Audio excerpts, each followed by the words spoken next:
एक छोटे से गांव में कमला नाम की एक बुजुर्ग महिला रहती थी। उसके पति का कई साल पहले निधन हो चुका था और उसकी आर्थिक स्थिति बेहद खराब थी। कमला का इकलौता बेटा रमेश शहर में मजदूरी करता था और महीने में मुश्किल से कुछ पैसे भेज पाता था। कमला का घर मिट्टी की दीवारों वाला कच्चा मकान था, जिसकी छत बरसात के समय अक्सर टपकती थी। इस कठिनाई भरे जीवन में कमला अपनी बहू सुमन के साथ रहती थी, जो न केवल सुंदर बल्कि बहुत ही समझदार और मेहनती थी। सुमन की शादी को 2 साल हो चुके थे। शादी के बाद से ही रमेश को शहर में नौकरी करनी पड़ी और वह अपनी माँ और पत्नी को गांव में ही छोड़ गया। इस बीच सास और बहू ने एक दूसरे का सहारा बनकर जिंदगी के उतार चढ़ाव का सामना किया। गांव में सास बहू के झगड़े आम थे, लेकिन कमला और सुमन के रिश्ते में एक अलग ही मिठास थी। दोनों एक दूसरे की छोटी छोटी बातों का ख्याल रखती और हर स्थिति में एक दूसरे के साथ खड़ी रहती। गांव के लोग अक्सर हैरान होते थे कि इनकी सास बहू की जोड़ी इतनी शांतिपूर्ण कैसे है। कमला का व्यवहार कभी भी सास की तरह कठोर नहीं था, बल्कि उसने सुमन को बेटी की तरह अपनाया था। सुमन, जो खुद बहुत गरीब परिवार से आई थी, गरीबी के दर्द को अच्छे से समझती थी, इसलिए उसने भी कभी किसी चीज की मांग नहीं की और हर हालात में सास का साथ दिया। एक दिन गांव में बड़े धूमधाम से त्योहार मनाया जा रहा था।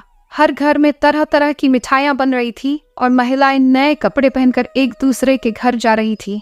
सुमन भी त्योहार मनाना चाहती थी, लेकिन उनके पास इतने पैसे नहीं थे कि वे नए कपड़े या मिठाई खरीद सके। सुमन ने उदास होकर कहा, माँ, काश हमारे पास भी त्योहार मनाने के लिए कुछ पैसे होते। कमला ने सुमन की ओर मुस्कुराकर देखा और बोली, बेटी, त्योहार का असली मजा खुशी में है, जो हमारे दिलों में होनी चाहिए, चीजों में नहीं। हम अपने तरीके से त्योहार मनाएंगे। अगले दिन कमला ने अपनी पुरानी सिलाई मशीन निकाली और सुमन को अपने पुराने कपड़े दिए। उसने कहा, तुम इन कपड़ों से कुछ सुंदर बना लो। सुमन ने अपनी कारीगरी से उन पुराने कपड़ों को नया रूप दिया और उन्हें पहनकर दोनों ने त्योहार मनाया। लोगों ने जब देखा कि सुमन और कमला ने बिना नए कपड़े खरीदे इतने सुंदर कपड़े बना लिए हैं, तो वे दंग रह गए। गांव की महिलाएं सुमन से कपड़े सिलवाने लगी और इसी से सुमन की थोड़ी कमाई शुरू हो गई। कुछ महीनों बाद बारिश का मौसम आ गया। एक रात अचानक तेज बारिश होने लगी और उनके कच्चे घर की छत पूरी तरह गिर गई।